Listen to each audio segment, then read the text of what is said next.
climate optimism is in short supply.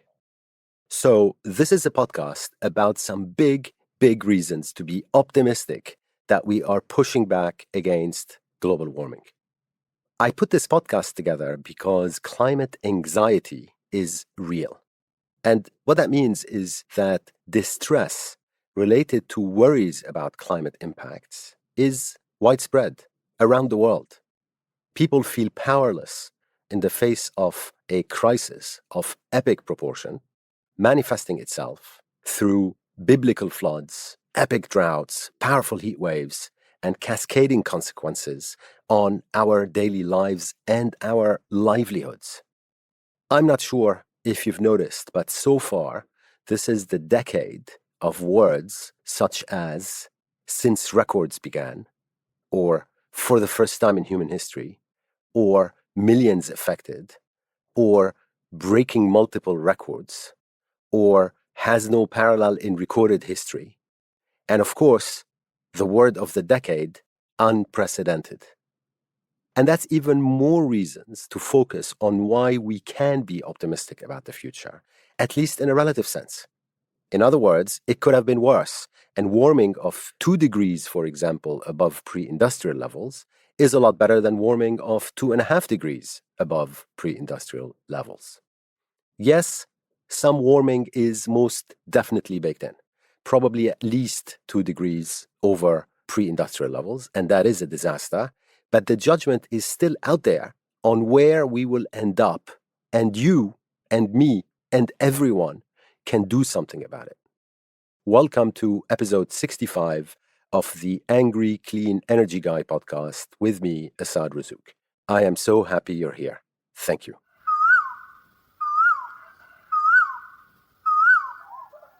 Today, I'm going to give you 10 reasons why you should be optimistic about our ability to fight back against climate change. And these 10 reasons are not in any particular order. But first, let me just share with you the fact that my book, Saving the Planet Without the Bullshit, is out in bookstores in Europe and will be in bookstores in Asia, the Middle East, and North America by December 1st. But meanwhile, you can already order a copy. There's a link to an order page on my Twitter, my LinkedIn, and if you just Google my name. So what are these reasons to be optimistic about our ability to push back against climate change? The first one is legislation. Governments feel emboldened to do something about emissions. And that's new.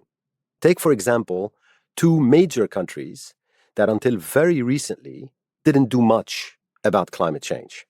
And that would be the United States and Australia. Australia may have a small population relative to the US or Europe. However, it is the world's 3rd largest fossil fuel exporter. And so they've got their fair share of the destruction around us. So just recently, both the United States and Australia passed historic climate legislation intended to finally act, perhaps not decisively, but with a lot of credibility to cut emissions. So the United States, for example, offered tax credits for renewable energy, for electric vehicles, and the US Inflation Reduction Act of 2022 is really an act that says, go off and electrify your life. It's got mutually reinforcing credits for home solar, for batteries, rebates for EVs, heat pumps, induction stoves, and upgrades to home electric systems. So it's signaling that the US is finally going to go on a home solar systems bench, for example, but also that it will cut emissions significantly by 2030. And the US and Australia are not alone. India came out and said it's going to pivot to 50% clean energy by 2030. China is peaking industry's emissions by 2030 as well. The EU moved on legislation to slash their emissions 55% by 2030, and so on. California, for example, approved a flurry of aggressive climate bills and adopted $54 billion worth of climate action measures. And that's on top of what the US federal government has done, which is worth several $100 billion. And California isn't even alone in terms of US states. So, for example, Massachusetts also enacted major climate laws to push for more offshore wind, more solar, more green buildings, and more EVs. So the number one reason to be optimistic is because legislation is finally slotting into place to ensure that we cut emissions. The number two reason to be optimistic is renewable energy. What's going on with renewable energy is really bubbling under the surface. It's not being talked about much, but it's gigantic in scale. So I'm going to give you just a few data points. Away from the noise about gas, the growth rate of solar this year globally is 38%. And that's the highest level in a decade and at far higher volume than it ever was. So if you look at the direction of investment, 2022, this year, has been a blockbuster for the energy transition. And nowhere is spending racing ahead more dramatically than in solar. Globally, the solar industry is going to install 250 gigawatts this year. That's more than the total installed electricity capacity of almost every country in the world. And here's a few more data points on renewables. In the first half of this year, renewables were 49% of Germany's power. China alone is adding each year more renewables, about 150 gigawatts or more, than the entire electricity base of all but 8 countries. And that's every year. Solar is also growing at a record pace in India, up 59% in the first half of this year. And India has registered the highest ever quarterly and the highest ever half-yearly solar capacity additions. France is moving to build 40 gigawatts of offshore wind by 2050. Germany and Denmark announced that they're setting out to build a $9 billion offshore wind power hub that'll be able to power 4.1 million homes.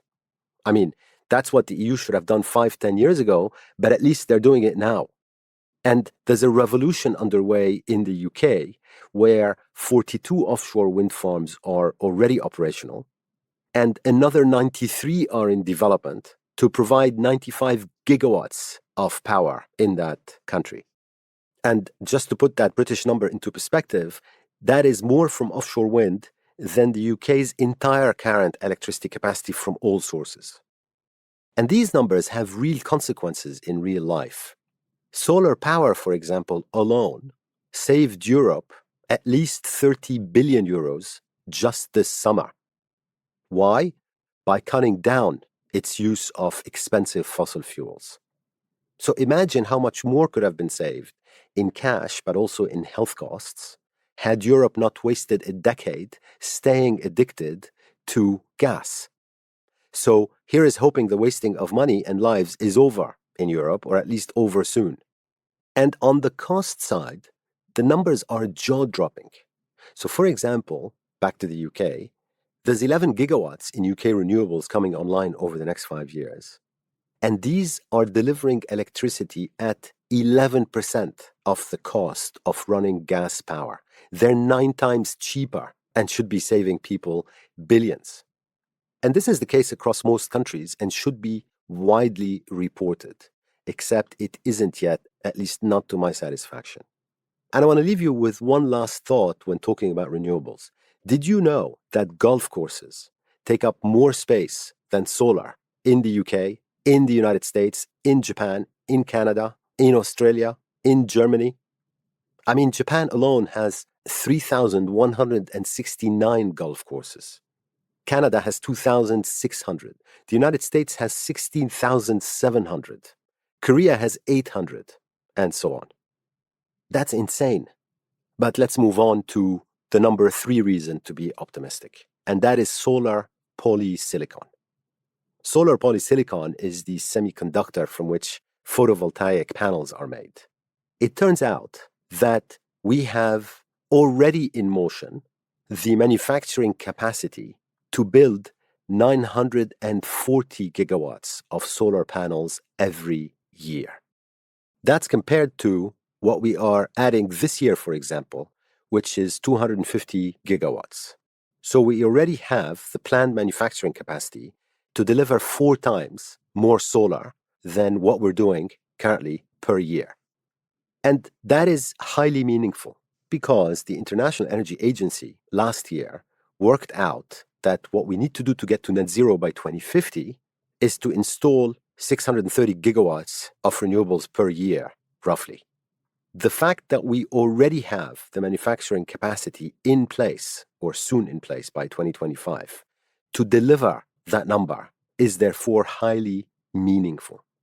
The solar polysilicon we have can deliver an extra terawatt of solar every year, which is about 6% of annual global electricity consumption. You can see how the pieces are falling into place, and you can also see how under the surface, the renewable energy industry is scaling super fast, and that is a great piece of news. And that takes me to the number 4 reason to be optimistic, which is that the myth that renewables need weeks of battery storage is just that, a myth. There's now been an overwhelming number of studies and data which show how easy, in fact, it is to keep the lights on 24/7 with approximately 4 hours of batteries on top of a solar and wind installation. And that's, of course, without taking into account the fact that we shouldn't have to use just local wind and solar. We should be able to import and export renewables across borders. That's also without taking into account that high voltage cable links can connect distant regions with very different weather, with different generating mixes and consumption at different times. That's without taking into account pre-existing hydro reservoirs, which act as month-long sources of energy storage. And that's without geothermal, wave, tidal, carbon capture, or anything else. And so let's not miss the forest for the trees. We can get almost all the way to 100% renewables just from local generation and comparably tiny amounts of storage. And that is great news. All we need is to see it implemented more often by beating back against all that propaganda noise that says that to save the planet with renewables, you need weeks of battery storage to keep the lights on, and that's impossible. And linked to that storage point is my number 5 reason to be optimistic, which is electric vehicles. Now, in time, electric vehicles will act in each city as a storage mechanism for power which can travel both ways, from the car or truck to drive it, and then back into the grid to support some other use of electricity elsewhere. But meanwhile, electric vehicles are on fire. And again, that's bubbling perhaps under the surface and not being talked about enough. Most recently, California and Washington both banned new petrol cars from 2035 by law. 12% of new cars in California today are electric, and this is a guarantee that 100% will be by 2035. They have interim goals as well, and that's 35% electric by 2026 and 68% by 2030. And don't forget that California alone is the 5th largest economy in the world. So what they do matters. It matters to other US states, it matters to innovation, and it matters to the rest of the world. And now California is the only government in the world mandating zero-emission vehicles by law. So it's not just a statement of intent like it is in many other countries. It's the law. And there are so many other data points on electric vehicles that all point in the same direction. Hainan, for example, in China, is banning the sale of petrol cars by 2030. New Delhi is making 80% of its buses electric. E-cars, not to mention e-bikes, e-mopeds, and e-rickshaws, are now so affordable that they account for 25% of new car sales in China. The American government has come out with plans to add 500,000 charging stations. The EU struck a deal backing stricter climate rules, and these should eliminate carbon emissions from new cars by 2035 as well. And to see the direction of travel, you can, for example, look at Germany. Germany is Europe's biggest car market. 700,000 EVs were sold in Germany last year, and that was up 72% from the year before, finally. And the good news on electric vehicles extends to batteries as well. Almost all of the electric car batteries that have ever been made are still in cars. And do you know why? It's because they have proven very reliable. And on top, there's a recycling industry which is being built around them so that batteries, when they get to the end of their life in cars, which is probably when they're at about 60 or 70% efficiency, can be unplugged, used somewhere else, for example, as storage for a solar power plant, and then recycled to become new batteries. And recycling is not some concept the way it is in the plastic industry. So in the plastic industry, we have been lied to for 4 or 5 decades with pretend recycling when in fact hardly any recycling takes place. This is very, very different. There's already a very strong recycling industry for batteries in China, for example. Volkswagen recently opened an electric car battery research and production facility in Germany, which will recycle batteries as well. Recycling is also a big thing in the US. There's a company called Redwood Materials, a battery recycler created by a Tesla co founder, that raised $700 million to expand its already existing recycling facility for batteries. So the combination of lots of momentum in electric vehicles and zero glut of batteries and waste products to worry about is a great reason to be optimistic, because electrification is critical to fighting back against climate change. We need to electrify pretty much everything in order to stop wasting oil, gas, and coal energy while extracting it in order to use it. Because as a reminder, we lose about 2/3 of the energy extracted when we use oil, gas, and coal in the process of using it. And talking about plastic, the number 6 reason to be optimistic is in the plastic area. Why?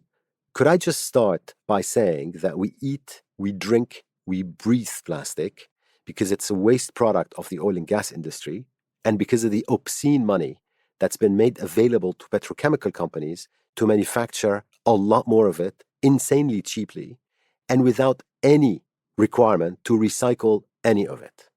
The plastic industry is frankly a huge scandal. But we're also moving against plastic.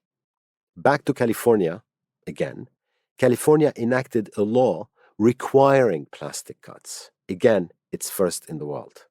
Single-use plastic is under attack in over 40 countries, either through surcharges, restrictions, or outright bans. But it needs to become outright bans, not surcharges. People do not need that plastic bag and that plastic straw and that plastic t-shirt. They really don't. Just ban it. On plastic, we may be moving slower than in renewables or electric cars or electric batteries or legislation on climate, but we are also moving. We just need to redouble our efforts. And so the number 7 reason to be optimistic about our ability to fight back against climate change is litigation. We need the courts to crack the whip. And it is very encouraging what's going on in that space. The number of climate change-related litigation lawsuits around the world doubled in the last 7 years. And there's now 2,000 lawsuits around the world. These are climate change-related lawsuits. Typically, a government or a company are being sued, and they're being sued for either lying about the impact of their product, misleading the public about the impact of their product, or not protecting future generations, for example, by acting on climate change. As an example, there are at least 20 lawsuits filed by US cities and US states against major players in the fossil fuel industry, attacking them for misleading the public on climate change. And then within the litigation segment, the attack can be for securities fraud, for nuisance, for negligence, for tort. There is a broad suite of weapons in the litigation sphere that can be brought to bear to fight back against climate change. And I'm glad to see that 25% of the 2,000 cases filed to date were filed in just the last 2 years. And this is really relevant to so many countries. I was discussing yesterday the opportunity to speak in Palau, the island country in the Western Pacific. Palau is part of Micronesia. It's independent. And together with Fiji, the Marshall Islands, Micronesia, the Solomon Islands, and other, represents a grouping called the Pacific Island Small States. Now, that grouping is quite influential in climate diplomacy because it's at the front end of suffering from climate change. Most of these countries could be submerged in the not too distant future, and their population might need to be relocated, for example, and paid compensation. I couldn't, unfortunately, make it to speak in Palau in November, but instead, I suggested that the foremost mechanism that countries like Palau have to defend themselves is litigation. They should be filing lawsuits against fossil fuel companies and some governments in order to set more legal precedent and drive action to both mitigate the impact of climate change in their case, but also protect them in the future if they need compensation or relocation. And so litigation is a great reason to be optimistic about the fact that we are fighting back against climate change. We just need a lot more of it. The number 8 reason to be optimistic is just simply data. And I'll keep this one short. Guess what? There are 739 papers, including 666 peer-reviewed articles, all of which say that 100% renewable systems can power all energy in all regions of the world at low cost. What low cost? We can save $11 trillion a year if we moved to 100% renewables.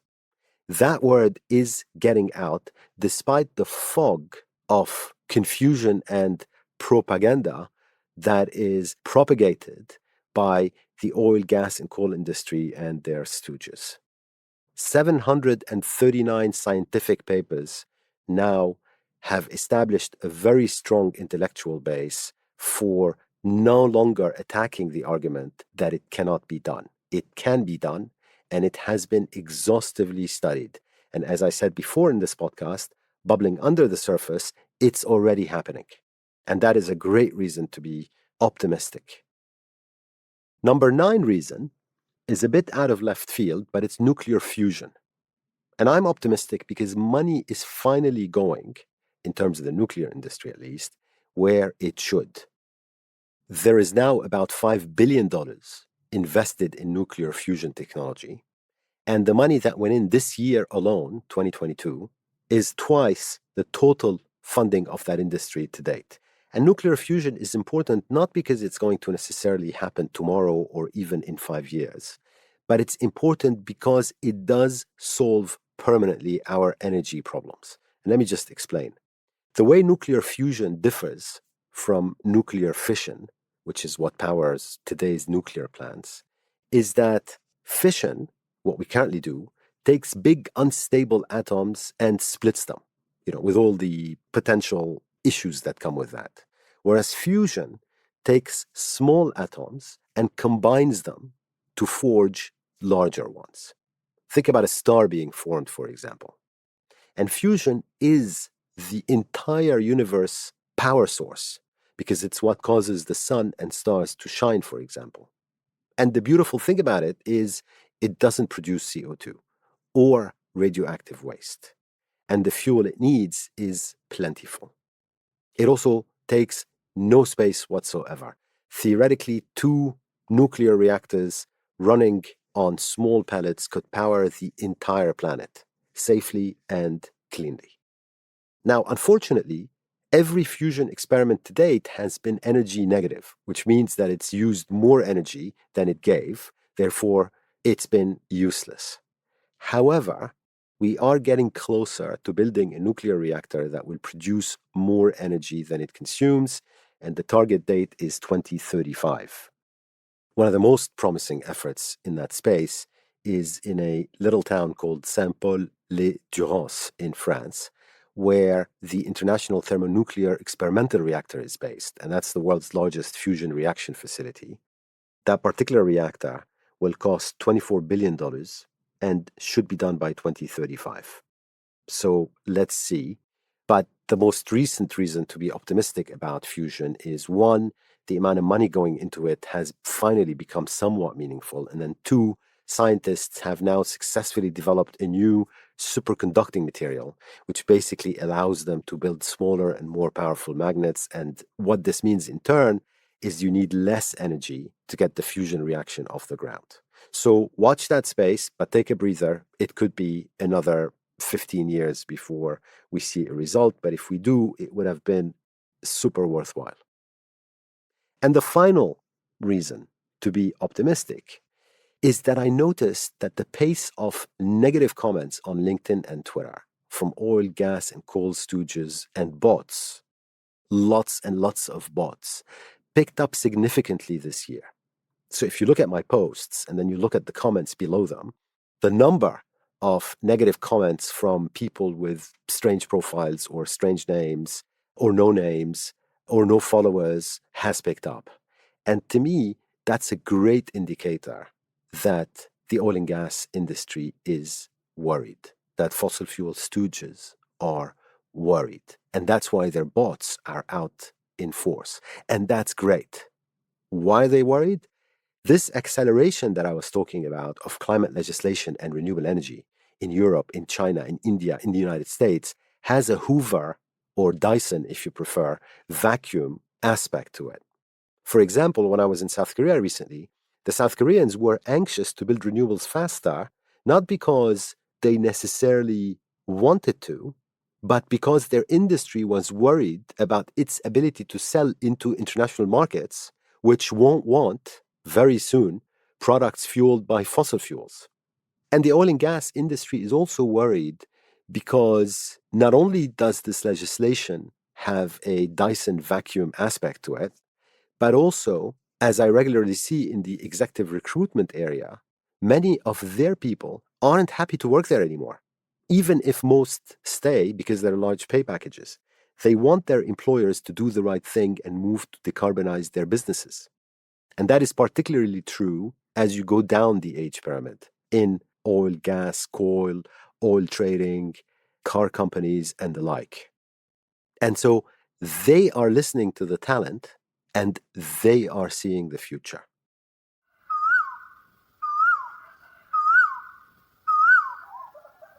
I hope I was able to share with you in this podcast enough data points to convince you that there is a strong case for optimism in terms of our ability to act against climate change. The direction of travel is crystal clear. It really is. You just have to look under the surface. Don't get distracted too much by the current noise around gas and coal in Europe, for example. Yes, they'll spend billions on a dash for gas and for more coal, but that spending, 3 to 5 years from now, will just be added to the stranded assets count of all the other fossil fuel infrastructure. And you can say that you heard it here on the Angry Clean Energy Guy podcast in 2022. With that, thank you so much for listening to this episode 65 of the Angry Clean Energy Guy podcast with me, Asad Razouk, and have a great couple of weeks.